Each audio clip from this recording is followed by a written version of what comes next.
은혜 받으실 말씀은 열왕기상 18장 36절에서 40절입니다. 제가 봉독하겠습니다. 저녁 소재 드릴 때에 이르러 선지자 엘리야가 나아가서 말하되 아브라함과 이삭과 이스라엘의 하나님 여호와여, 주께서 이스라엘 중에서 하나님이 되심과 내가 주의 종이 됨과 내가 주의 말씀대로 이 모든 일을 행하는 것을 오늘날 알게 하옵소서. 여호와여, 내게 응답하옵소서. 내게 응답하옵소서. 이 백성으로 주 여호와는 하나님이신 것과 주는 저희의 마음으로 돌이키게 하시는 것을 알게 하옵소서 하며, 이에 여호와의 불이 내려서 번제물과 나무와 돌과 흙을 태우고 또 도랑의 물을 핥은지라 모든 백성이 보고 엎드려 말하되 여호와 그는 하나님이시로다, 여호와 그는 하나님이시로다 하니, 엘리야가 저에게 이르되 바알의 선지자를 잡되 하나도 도망하지 못하게 하라 하며 곧 잡은지라 엘리야가 저희를 기손 시내로 내려다가 거기서 죽이니라. 영상으로 준비된 금빛 성가대 찬양과 연주 당의장님을 대신하여 15교구와 해외교구 교구장이신 문신현 목사님께서 갈멜살 재단의 교훈 세 번째 제목의 말씀 증거해 주시겠습니다. 오늘은 갈멜산 재단의 교훈 세 번째 마지막 번 말씀이 되겠습니다. 그래서 오늘 본문은 어떻게 보면 우리가 지금 겪고 있는 코로나 상황보다도 더 열악하고 더 힘든 상황 속에서 엘리야 선지자가 어떻게 영적 대결에서 승리했는가 하는 그런 이야기입니다. 이스라엘의 아합 왕이 바알과 아세라라는 우상을 이스라엘에 들여오게 됐고요, 많은 하나님의 제사장들을 죽이고 여호와의 제단을 회폐했습니다. 그렇지만 홀로 남은 엘리야 선지자는 이러한 비극적인 이런 상황 속에서도 하늘의 불의 응답을 받아내려서 회파되었던 갈멜살 제단을 승리의 불길이 타오르는 제단으로 만들어 하나님께 영광을 돌리게 됩니다. 사랑하는 성도 여러분들도 코로나의 어려운 상황 속이지만은 더욱 축복받는 성도들이 되어야 되겠고요, 우리 만민재단도 갈멜산 재단처럼 오히려 승리의 불길이, 축복의 불길이, 은혜의 불길이 활활 타오르는 재단이 되어야만 되겠습니다. 거짓 선지자들은 숫자도 많았습니다. 아합 왕이 그 배후에 있었기 때문에 권력도 있었겠고요, 재동도 아주 풍부했을 겁니다. 그래서 거대하고 멋진 재단도 만들어 놓았을 거고요, 또 많은 무리들을 선동하고 위협해서 자기들 편이 되게 만들어 놨습니다. 그런데 엘리야 선지자는 혼자입니다.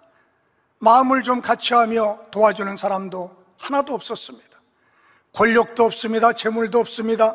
무너져 볼품 없이 회파된 재단이 있었을 뿐입니다. 거짓 선지자들에 비해서 없는 것이 너무나 많습니다. 그러나 엘리야 선지자에게는 거짓 선지자들에게 없는 것 세 가지가 있었다고 생각합니다. 불로 응답받기 위해서 꼭 필요한 세 가지가 있었습니다. 지난 두 번의 수요예배 설교를 통해서 오늘과 같은 제목으로 말씀을 전했습니다. 갈멜산 재단의 교훈, 이런 말씀을 드리면서 거짓 선지자들에게는 없었지만 엘리야 선지자에게는 있었던 세 가지 중에 두 가지를 말씀을 드린 겁니다. 첫 번째, 그러니까 갈멜산 재단에서 첫 번째로 배울 수 있는 교훈은 엘리야 선지자가 그 회파되었던 재단을 다시 수축한 것처럼 우리들도 예수님의 12사도의 기초석으로 우리의 마음의 재단을 수축하고 아름다운 마음을 이루어야 한다는 말씀을 드렸습니다. 그리고 두 번째, 갈멜산 재단을 통해서 배울 수 있는 교훈은 엘리야 선지자가 12통의 물을 번제물과 나무 위에 부어 영의 공의를 온전히 채운 것처럼 우리들도 영의 공의를 채워 나가야 한다는 말씀을 드렸습니다.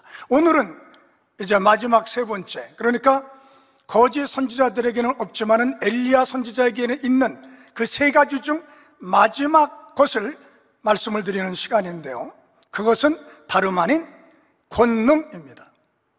다시 말해서 갈멜산 재단에서 배울 수 있는 세 번째 마지막 교훈은 권능이 있어야만 불을 끌어내리는 응답을 받을 수가 있고, 영적 싸움에서 승리할 수 있고요, 문제를 해결받을 수 있고, 하나님께 영광을 돌릴 수 있다는 겁니다. 바알과 아세라의 거짓 선지자들은 아방이 배후에 있었으니까 육적으로는 모든 좋은 조건을 다 가지고 있었지만, 영적인 대결에서 승리하기 위해서 꼭 필요한 것은 없었습니다. 그것이 바로 권능이죠. 엘리야 선지자는 권력도 돈도 주변에 도와주는 사람도 없었지만 하늘에서 불을 끌어내릴 수 있는 그런 권능을 가지고 있었습니다. 엘리야가 권능을 가지고 있었다라는 증거는 무엇일까요? 본문 36절에 보면은 엘리야 선지자가 이렇게 하나님께 기도를 드립니다. 아브라함과 이삭과 이스라엘의 하나님 여호와여, 주께서 이스라엘 중에서 하나님이 되심과 내가 주의 종이 됨과 내가 주의 말씀대로 이 모든 일을 행하는 것을 오늘날 알게 하옵소서, 이렇게 기도하고 있지 않습니까?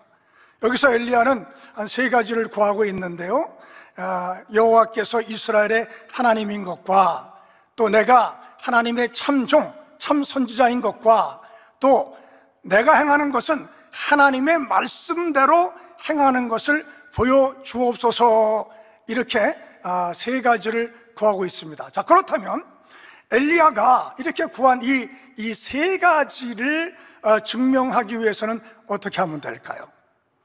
마가복음 16장 20절을 보면 그 답이 나와 있습니다. 제자들이 나가 두루 전파할세 주께서 함께 역사하사 그 따르는 표적으로 말씀을 확실히 증거하시니라. 그러니까 주님의 제자들이 전하는 말씀이 참이고 제자들이 하나님의 말씀대로 행하고 있는 것임을 주님께서는 어떻게 알게 해주셨다고요? 주님이 함께 하셔서 제자들로 하여금 표적을 행하게 하심으로 알게 해 주셨다는 겁니다. 제자들에게는 표적을 행하는 권능이 있었다는 뜻이 되겠죠. 마찬가지로 엘리야 선지자도 하나님이 함께 하셔서 엘리야가 하늘의 불을 끌어내리는 권능을 행할 수만 있다면 엘리야는 말씀대로 행하는 참 선지자가 되고 하나님은 참 여호와 하나님이 되는 것이며, 또 참 종이, 엘리야는 참 선지자, 참 종이 된다는 증거가 될 수가 있습니다.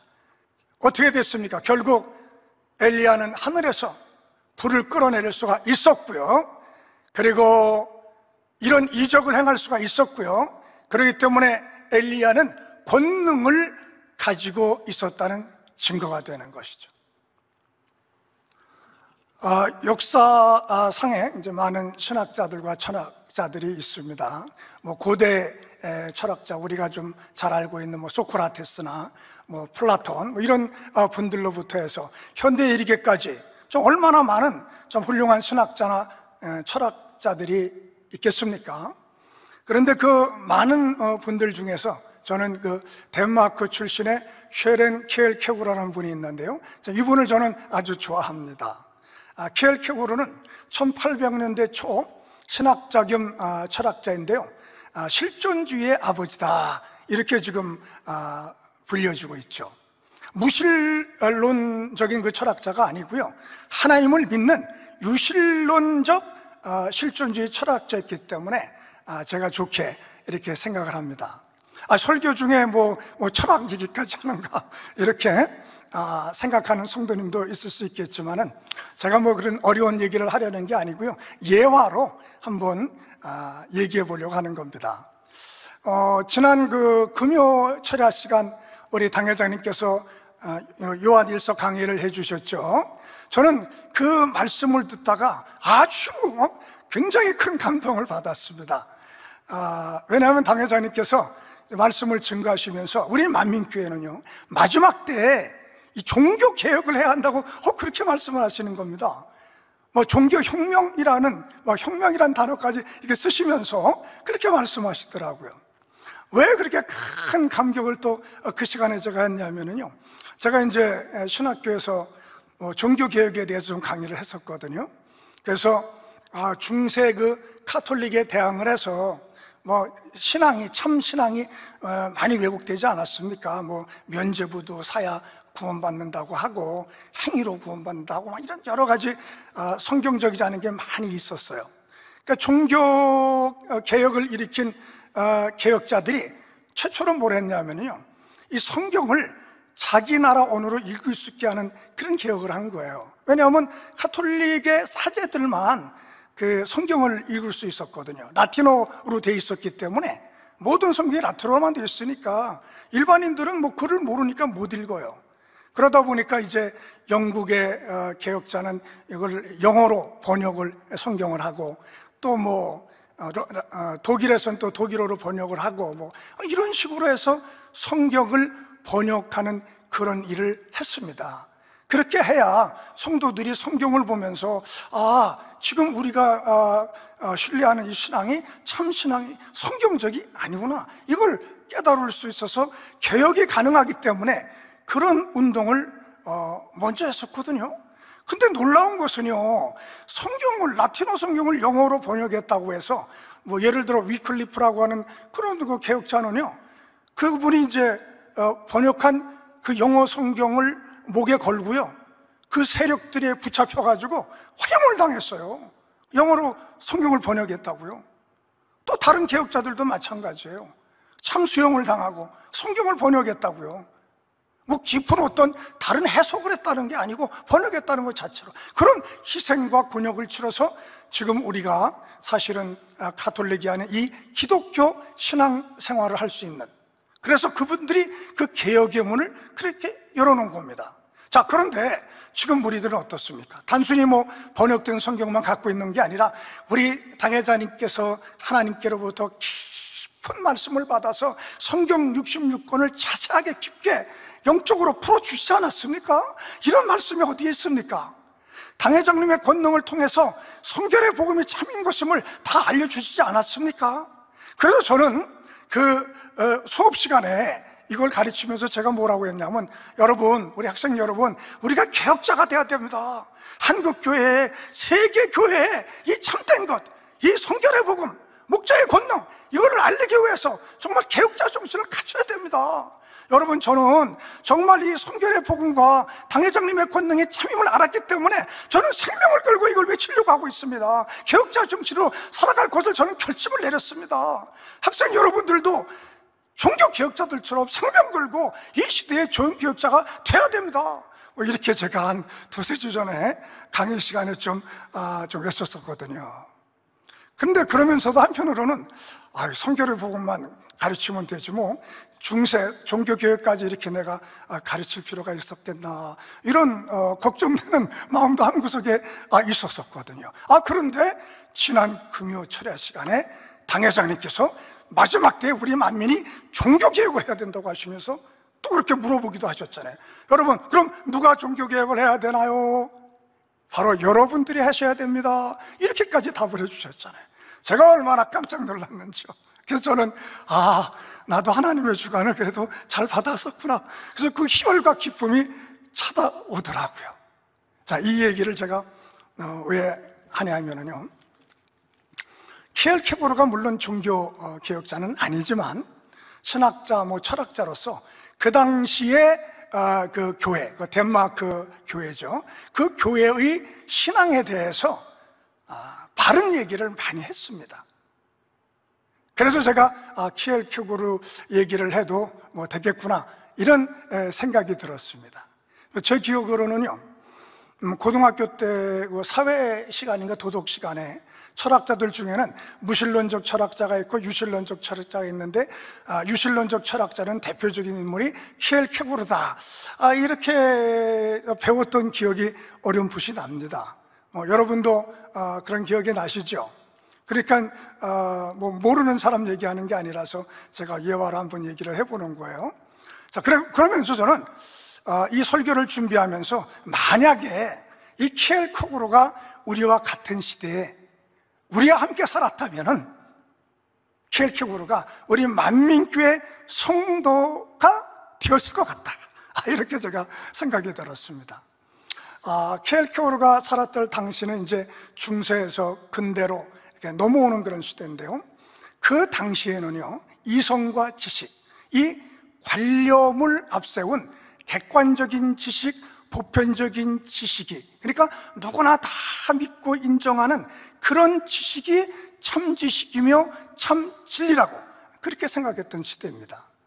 자, 그런데 키엘케고르는요, 많은 사람들이 보편적으로 객관적으로 인정하는 지식보다는 개인적으로 주관적인 신념으로 믿는 지식이 참 지식이고 그것이 진리라고 그렇게 주장을 했어요. 자, 예를 한번 들어볼게요. 천동설이라고 여러분 들어보셨죠? 그러니까 태양이 도는 걸 말하는 거죠. 그러니까 지구가 중심이고, 지금 우리는 태양이 중심이고 지구가 돈다 이렇게 믿고 있는데, 그 당시는 지구가 중심이고요, 지구 주위를 태양이 돌고 있다 이렇게 믿었어요. 누구나, 중세 사람들 누구나 다 그렇게 믿었습니다. 그래서 보편적 객관적 지식이었죠. 자, 그런데 세월이 지남에 따라서 인간의 지식이 발달하고 과학이 또 발달하다 보니까 모든 사람이 그렇게 보편적으로 믿고 있던 진리가 참이 아닐 수도 있다라는 것이 조금씩 드러나기 시작합니다. 1500년대 코페르니쿠스라는 분이 지동설을 또 주장을 했어요. 그러니까 지구가 중심이고 태양이 이렇게 도는 게 아니고 반대로 태양이 중심이고 태양 주위를 지구가 돈다 이렇게 주장했죠. 그렇지만은 뭐 그 당시에는 과학이 발달될 때가 아니니까 천문 관측 기술도 그렇게 발달되지 않고요, 그러니까 많은 증거가 없었어요. 과학적 증거가 없었어요. 그러다 보니 그냥 하나의 주장으로 이제 끝나버리고 말았죠. 그런데 조금 더 지나서 한 100년 뒤에 1600년대에 갈릴레오라고 하는 그 과학자가 이제 망원경을 발명합니다. 그래서 새로운 관측 증거들을 가지고서 지구가 우주의 중심이 아니고 태양이 우주의 중심이다, 지구가 태양 주위를 도는 것이 맞다, 이런 여러 관측 자료를 내놓으면서 그렇게 주장을 했어요. 자, 지금으로 생각하면 그게 맞는 건데, 근데 그 당시에는 어떻게 된 줄 아세요? 그 당시 이제 카톨릭의 교리에 이게 안 맞는다는 거예요. 그래서 카톨릭의 종교 재판소에 넘겨집니다. 그 판사가 얘기하기를, 만약에 계속 지구가 도는 것이라고 주장을 하면 종신징역에 내리겠다, 이렇게 그냥 겁을 주는 거예요. 그러니까 이제 갈릴레오가 두려운 나머지 자기 주장을 포기하겠습니다 하고 맹세를 하죠. 그러면서 이제 풀려나는 거예요. 근데 유명한 에피소드가 하나 있죠. 풀려나서 그 재판소 문을 나오면서 갈릴레오가 뭐라고 얘기했다고 그랬습니까? 그래도 지구는 돈다. 자, 그렇지만 보편적인 지식 때문에 잘 받아들여지지 않게 됐어요. 자, 그런데 또 이제 시대가 지나면서 이제는 또 다른 과학자가 아이작 뉴턴이라고 하는 그 과학자가 1700년경에 더 성능이 좋은 반사 망원경을 이제 발명합니다. 그래서 이 망원경으로 태양계를 관측을 하다 보니까 태양이 도는 것이 아니고 지구가 도는 것이 참이다, 이렇게 아주 증거를 대면서 강력히 주장하니까 그때서야 지구가 중심이 아니구나, 그래서 우리가 요즘 믿는 것처럼 태양이 중심이구나, 이 우주의 중심은 태양이구나, 그리고 지구가 도는구나, 이것이 이제 참이 됐고 정설이 된 겁니다. 근데 뭐 여기서 끝납니까? 더 과학이 발달하다 보니까 당회장님께서 뭐 창세기 강의 때 많이 말씀해 주시죠. 이런 얘기 하시지 않습니까? 과학자들이 또 이제 발견을 하고 또 관측을 하다 보니까 태양도 이 우주의 중심이 아니라고 그렇게 말씀하셨어요. 왜냐하면 이 우주에는요, 이 태양계 같은 것이 하나만 있는 게 아니고요, 수천억 개나 있다고 그렇게 과학자들이 또 발견을 했다고 하는 거예요. 자, 그러고 보니까 참 인간은 아직 이 우주에 대해서 완전히 알고 있다, 이렇게 말할 수가 없습니다. 우주의 진실을 모르고 있는 거죠. 누가 알고 있습니까? 우주의 진실은 창조주 하나님만이 알고 계신 겁니다. 자, 그러니까 과학에 의한 객관적이고 보편적인 지식은 새로운 것이 발견되면 될수록 진리에 점점 가까이는 갈 수는 있지만은 그 자체가 참이 되거나 진리가 될 수는 없다는 겁니다. 새로운 사실이 하나씩 추가로 발견될 때마다 진리의 80%, 90%또 발견되면 이제 95% 가까이 가고, 또 새로운 사실을 발견하면 99%또 진리에 가까이 가고, 또 발견되면 99.9%, 99.99%, 99.999% 이렇게 진리에 가까이 접근하는 것뿐이지 100% 진리가 되는 것은 아니라는 겁니다. 자, 그러므로 진리, 참된 진실, 완전한 100%의 진실은 창조주 하나님만이 알고 계시는 겁니다. 자, 이런 것은 과학에 국한되는 것뿐만 아니라 사람의 마음으로부터 해서 세상 만사 모든 분야에 이르기까지 100%의 진실, 이것은 하나님만이 아시는 겁니다. 그래서 키엘케고르는 인간이 참된 진리를 알기 위해서는 모든 것을 알고 계시는 하나님 앞에 단독자로서 겸손하게 서서 하나님을 개인적으로 직접적으로 만나는 사건이 있어야만 그것이 모든 인간 생활에서 참 지식이 될 수 있고요, 적어도 종교에서는 그렇게 해야만 참 지식이요, 참 진리요, 참 신앙이 된다고 그렇게 주장한 겁니다. 키엘케고르는 하나님을 믿는 경건한 가정에서 태어났습니다. 그렇지만 자신의 출생이 좀 비정상적인 것을 알고 불우한 어린 시절을 보냅니다. 그 아버지가 부유한 집안이었고 직위도 있는 분이었는데, 그 아버지가 정식 결혼하지 않은 하녀였던 어머니 사이에서 이 아들을 낳은 거예요. 이런 사실을 안 키엘케고르는 우울한 젊은 시절을 보내고요, 또 한 차례 자살을 시도하기도 했다고 합니다. 그리고 사랑하는 약혼자가 있었는데 워낙 내면적이고 좀 우울증도 심하고 그랬고 생각이 깊다 보니까 1년 만에 참 파혼을 하면서 더욱 고통스럽고 우울한 그런 삶을 살게 됐답니다.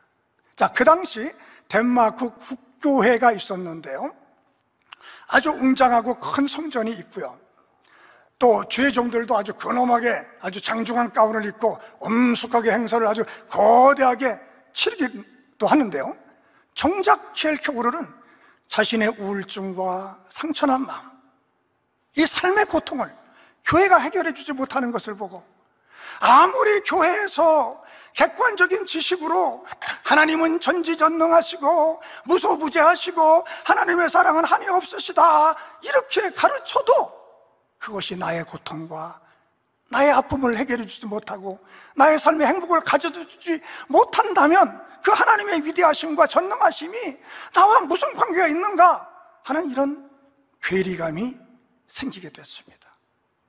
지금 나는 고통 속에 있는데, 나는 역경 속에 있는데, 교회에서는 객관적 지식으로만 하나님은 전능하시고 하나님은 사랑이 많으시다고 이렇게 외치고만 있는 것이 내게는 아무 도움이 되지 않는다는 거죠.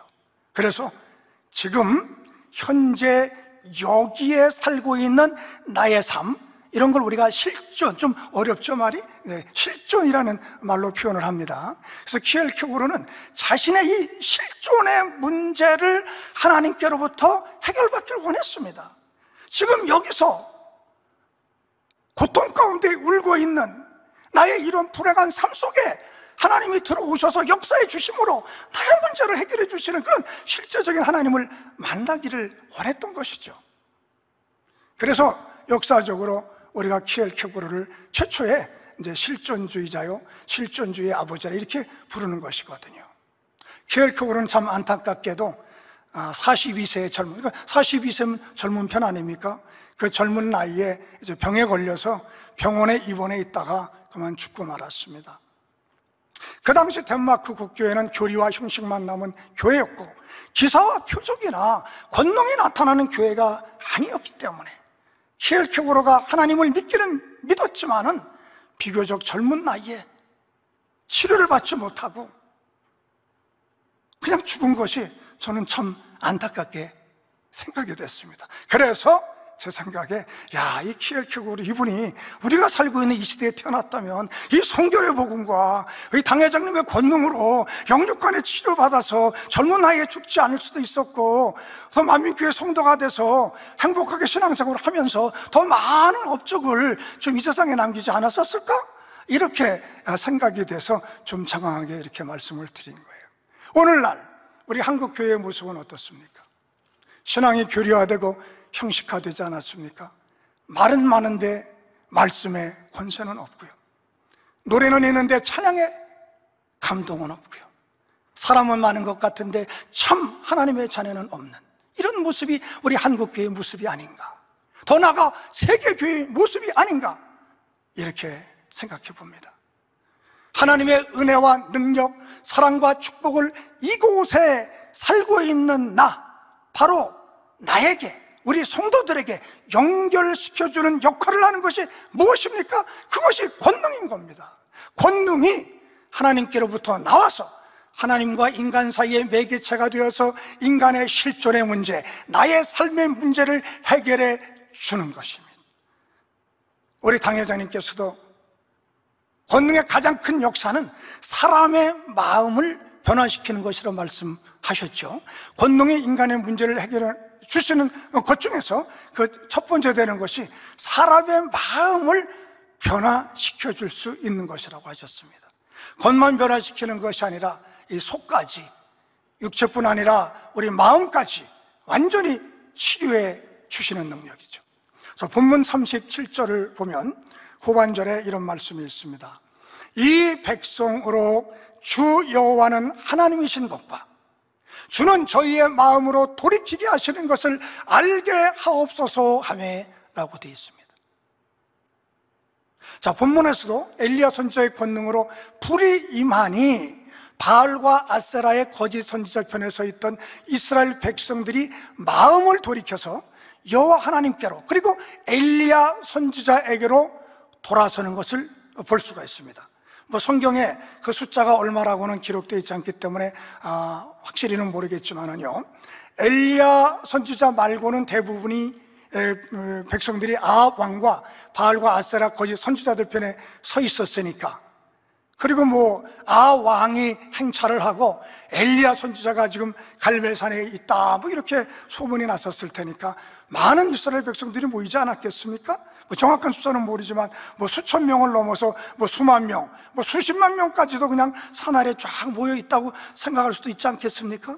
그렇게 어마어마한 무수한 사람들이 하나님의 참종인 엘리야 선지자가 하늘의 불을 끌어내리는 권능을 행하니까 일순간에 마음들이 변화돼서 하나님께로 돌아와서 엘리야 선지자 편에 서는 겁니다. 이것이 어떻게 가능한 일입니까? 참 안 믿어도 될 정도가 아닌가요? 그러나 권능이 임하면 가능해지는 겁니다. 그렇기 때문에 40절에 엘리야가 저희에게 이르되 바알의 선지자들을 잡되 하나도 도망하지 못하게 하라, 이렇게 하니까 백성들이 아이고 우리가 이제 졌다, 잘못하면 잡혀 죽겠구나 하고 막 도망가는 그 거짓 선지자들을 못 도망가게 하고 막 붙잡아서 그래서 기솔시냇가로 끌어내려서 그 많은 그 거짓 선지자들을 죽일 수 있지 않았습니까? 어떻게 이런 놀라운 변화가 일어납니까? 권능을 통해서죠. 우리는 당회장님께서 행하신 권능을 통해서 권능이 사람의 마음을 변화시키는 능력이 있음을 이미 경험해서 잘 알고 있습니다. 당회장님이 행하신 해외 대송회들, 우간다, 케냐, 필리핀, 러시아, 파키스탄, 또 많은 나라들, 거기서 열린 그 해외 대송회를 통해서 얼마나 많은 사람들이 회심했습니까? 특별히 그 연인원 300만 명 이상 모였던 인도 첸나이 마리나 해변가에서 열렸던 연합 대송회에서는 당회장님께서 말씀과 기도로 권능을 행하시니까 무수한 귀신들이 막 울면서 떠나가고 치료를 받았을 뿐만 아니라 많은 사람들이 회개하고 막 힌두교에서 막 개종을 하고 하나님께로 돌아와서 영광을 돌리지 않았습니까? 네, 이런 일은 성경에도 기록되어 있습니다. 사도행전 2장 41절에 보면 그 말을 받은 사람들은 세례를 받음에 이날의 제자의 수가 3,000이나 더하더라, 이렇게 되어 있습니다. 권능의 종 베드로가 기사와 표적으로 권능을 행하며 말씀을 전하니 하루에 3,000명이 회개하고 마음을 돌이켜 하나님의 자녀가 됩니다. 또 사도행전 4장 4절에 보면 말씀을 들은 사람 중에 믿는 자가 많으니 남자의 수가 약 5,000이나 됐더라고 되어 있습니다. 권능을 받은 사도들이 말씀을 전하니까 한 번에 남자만 5,000명, 그러니까 여자들까지 어린아이들까지 합한다면 10,000명 이상, 아니면 그 이상도 될 수가 있겠죠. 단 한 번의 집회로 회심해서 하나님께로 이 수많은 사람들이 돌아왔다는 겁니다. 놀랍지 않습니까? 엄청난 숫자가 아닙니까? 권능으로는 가능한 겁니다. 자, 우리 교회도 이와 비슷한 일이 있었다고 제가 들었습니다. 예전에 언젠가 주일에는요, 새신자 카드가 400장 이상, 정확한 숫자는 제가 잘 모르겠습니다만 400장 이상 막 올라와가지고요, 환영해야 되니까 사회자가 그 새신자 카드 성함을 읽어드려야 되잖아요. 근데 그 이름만 불리는 데는 읽어드리는 데만 엄청난 시간이 걸렸다, 그런 얘기를 제가 들은 기억이 납니다.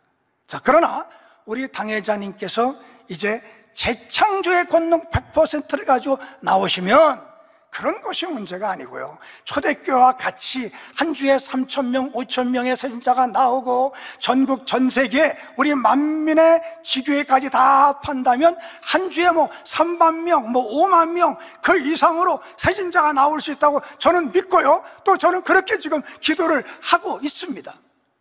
엘리야의 권능으로 갈멜산 제단을 불의 응답을 받고 영적 대승리를 쟁취하는 제단, 많은 영혼을 구원해내는 승리의 제단으로 그렇게 엘리야 선지자가 만든 것 같이 우리 만민교회도 당회장님의 권능을 더 사모해서 성령의 불길이 타오르는 제단, 원수마귀의 진을 격파하는 능력의 제단, 시험과 환난을 물리치는 힘 있는 제단, 무수한 영혼을 구원하는 그런 제단, 더 형통하고 축복받는 제단이 되어야만 되겠습니다.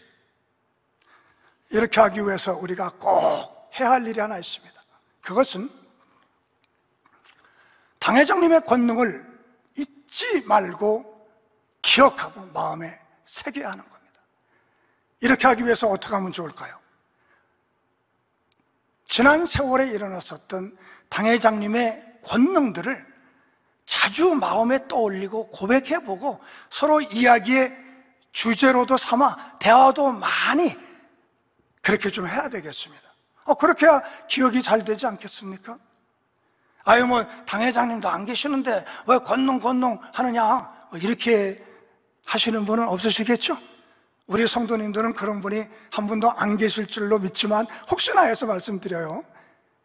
예전에 행하셨던 권능을 왜 지금 자꾸 꺼내서 얘기해요? 이렇게 하는 분은 없으시겠죠? 권능은 하나님께 속한 영적인 일이기 때문에 시공을 초월하여 지금도 유효한 겁니다. 지금도 반복되는 겁니다. 그러니까 자꾸 얘기해야 되는 겁니다. 구약의 신명기서에 보면은 이런 장면이 나옵니다. 출애굽한 지 이제 40년이 지났습니다. 이제는 1세대 중에서는 여호수아 갈렙 남았지만은 이 세대들이 지금 이제 곧 가나안 땅, 요단강만 건너면 가나안 땅에 들어가기 직전입니다. 그래서 요단강 바로 전에 있는 모압 평지에 지금 모여 있습니다. 이때 이제 모세가 이스라엘 백성들에게 권면한 말씀이 바로 신명기서이죠. 자, 그 중에서 모세는 신명기 7장 18절 19절에서 이렇게 말을 합니다. 그들을 두려워 말고 내 하나님 여호와께서 바로와 온 애굽에 행하신 것을 잘 기억하되 네 하나님 여호와께서 너를 인도하여 내실 때 내가 목도한 큰 시험과 이적과 기사와 강한 손과 편팔을 기억하라, 이렇게 얘기했습니다. 또 신명기 8장 2절에서는 네 하나님 여호와께서 이 40년 동안에 너로 광야의 길을 걷게 하신 것을 기억하라, 이렇게 했습니다. 40년 전에 행했던 홍해사건, 이 세대들에게는 40년 전 이야기가 아니겠습니까? 그때 태어난 사람한테는 40년 전 이야기, 아주 오래된 이야기 아니겠습니까? 그런데 모세는 그걸 기억하라는 겁니다. 1년 전, 2년 전, 아니면 최근에 일어난 거, 그거 기억하라는 것이 아니고요, 40년 40년 전에 일어난 그 일을 기억하라는 거예요. 그러니까 우리도 당회자님께서 행하셨던 기사 표적들, 권능 사건들을 잊어버리지 말고 기억해야 되겠죠. 자, 기억하기 위해서 우리 1982년도 당회자님께서 교회를 개척하신 뒤에 지금 이제 거의 39년, 이제 거의 40년 되는 거 아니겠습니까? 그러니까 당회장님을 통해 일어났던 권능들, 40년 전에 있었던 일도 자꾸 얘기해야 되는 거예요. 서로 모이면 기사와 표적들 얘기하시고, 권능의 이야기도 서로 나누시고, 육신의 생각이 떠오르면 또 얘기하시고, 태풍이 물러가고 허리케인이 물러간 얘기도 하시고, 여름 스릴 때 비가 왔지만 당회장님이 기도하니까 그 구름 사이에 구멍이 뚫리고 파란 하늘이 보이고 비가 멈췄던 얘기도 하시고 자주 하시고, 화상으로 거의 온몸이 망가졌다가 당회장님 권능으로 어린이 살처럼 깨끗해졌던 어떤 권사님 얘기도 하시고, 할 얘기가 얼마나 많습니까? 그러니까 우리는 이런 육의 이야기들을 하지 말고요, 이 권능의 이야기를 더 많이 하고, 많이 하다 보면은 기억이 되겠죠. 마음의 간직이 되겠죠. 그러면 그 권능을 더 체험할 수도 있고 또 권능의 신앙도 가질 수 있게 될 겁니다. 신명기 8장 1절에 보면 내가 오늘날 명하는 모든 명령을 너희는 지켜 행하라.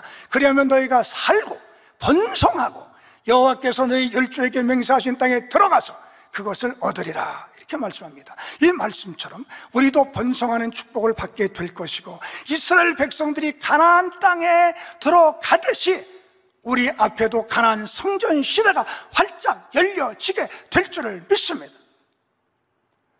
결론으로 말씀을 드립니다. 자, 여전히 코로나의 세력이 만만치 않습니다.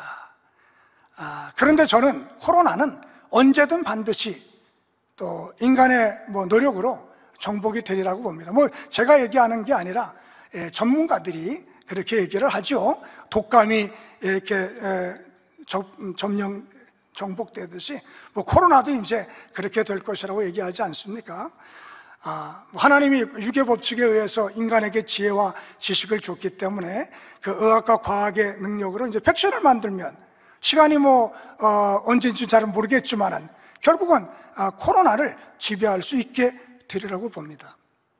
자, 그런데 정말 그렇기 때문에 우리가 경계할 것은 코로나보다도 더 무서운 적그리스도의 세력인 겁니다. 당회자님께서도 말씀하신 적이 있습니다. 이 세상에 벌써 적그리스도의 악한 영향력이 각 분야로 채우고 있다고 하셨고 거의 가득 찼다고 그렇게 말씀하셨고, 그런데 많은 사람들이 이런 것을 모르고 있는 것이 너무 안타깝다고 그렇게 얘기를 하셨습니다. 코로나는 백신으로 물리칠 수가 있습니다. 그러나 적그리스도의 세력은 뭐로 물리칠 수 있습니까? 아스트라제네카 백신으로 물리칠 수 있나요? 모더나 백신으로요? 화이자 백신으로 물리칠 수 있습니까? 당연히 아니겠죠. 그럼 무엇으로 이런 적그리스도의 세력을 물리쳐서 무수한 영혼을 구원해내고 다시 오실 주님은 맞이할 수 있다는 말입니까? 네, 그렇죠. 바로 당회장님의 권능인 겁니다. 권능 이외에 다른 곳으로는 마지막 때 인류사의 각 분야에 만연되어 있는 이 적그리스도의 세력을 물리칠 수가 없습니다. 그렇기 때문에 우리의 목자이신 당회장님께서는 반드시 재창조의 권능 100%를 이루시고 부활로 나오시고 우리 곁으로 돌아오셔서 적그리스도의 세력을 물리치시고 세계를 이루시고 무수한 영혼을 구원의 자리로 인도해 내시고 인간병작을 완성하셔서 아버지 하나님께 영광을 돌리셔야만 되는 것입니다. 재창조의 권능의 완성으로 하나님께 영광을 돌리시기를 원하시는 당회장님의 그 결연한 마음이 영성으로 깨어나는 시 100편 고백이라는 책자죠. 거기에 절절히 나와 있더라고요. 그래서 저는 오늘 마지막으로 오늘도 힘을 다하나이다 라는 제목의 당회장님의 시의 일부를 읽어드리면서 마칠까 합니다. 많은 권능을 주셨으되 아버지의 뜻 안에서 공의를 채워야만 이루어지는 이 일들이 내게는 주체할 수 없는 슬픔이 되기도 하나이다. 그러나 오늘도 내일도 이길 수 있음은 이 아들이 아버지를 사랑하고 많은 영혼들이 나를 위해 마음을 함께함이니 나는 멈추지 않겠나이다. 내게 아직 숨 쉴 수 있는 기운이 남아있고 내 마음은 아버지와 아버지 나라와 영혼들로 인해 뜨겁고 뜨거우니 내가 모든 것을 마땅히 감당하나이다. 사랑하는 내 아버지, 사랑하는 내 아버지, 사랑하는 내 주님, 사랑하는 아버지의 양떼들을 위해 오늘도 힘을 다하나이다. 오늘도 힘을 다하나이다. 우리 당회장님은 오늘도 하나님의 뜻을 이루시기 위해, 우리 교회를 위해, 우리 양떼들, 저와 여러분들을 위해서 힘을 다하고 계시는 것입니다. 기도하겠습니다. 아버지 하나님, 엘리야 선지자가 갈멜산자단에 불을 이끌어내는 영적 싸움에서 승리를 이끌어낸 것처럼 우리 만민자단도 대승리의 역사가 일어나게 될 줄로 믿나이다. 아버지 하나님, 우리 만민교회 사랑하는 성도들,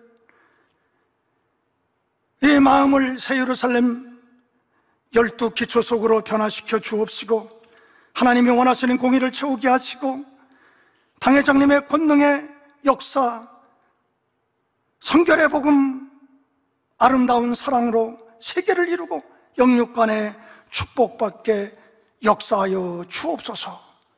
감사를 드리며 우리 주 예수 그리스도의 이름으로 기도하옵나이다. 아멘.